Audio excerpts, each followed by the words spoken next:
पढ़ी के आइल बाड़ू।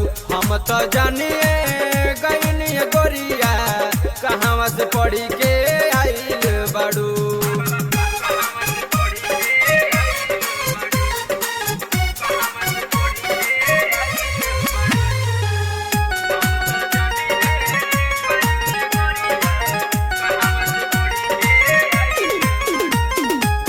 कहेलू की कोचिंग करे जाइम बोरे शहर, छौरा के बुला लेलू फोन कके नहर। हो कहेलू की कोचिंग करे जाइम बोरे शहर, छौरा के बुला लेलू फोन कके नहर। पढ़े के बहाना से तू घूमे जालू शहरी, चले में तेज बाड़ू चलेलू अगरी, बहरी में जाके इंतजार करेलू। हम तो जानिए गईनी गोरिया कहवा से पढ़ी के आइल बाड़ू।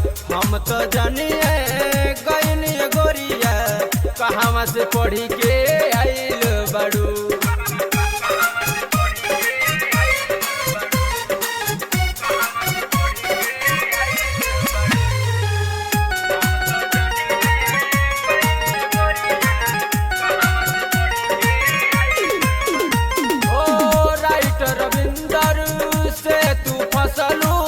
गौतम बेदर्दी के दिल में बसलू। ओ राइटर रविंदर से तू फसलू, गौतम बेदर्दी के दिल में बसलू। रेशम जैसा बाल है गोरी, हिरनी जैसा चाल है तोरी, कबो न हमसे विचार करेलू। हम तो जानिए कहवा से पढ़ी के आइल बाड़ू। हम तो जानिए गईनी गोरिया कहवा से पढ़ी के आइल बाड़ू।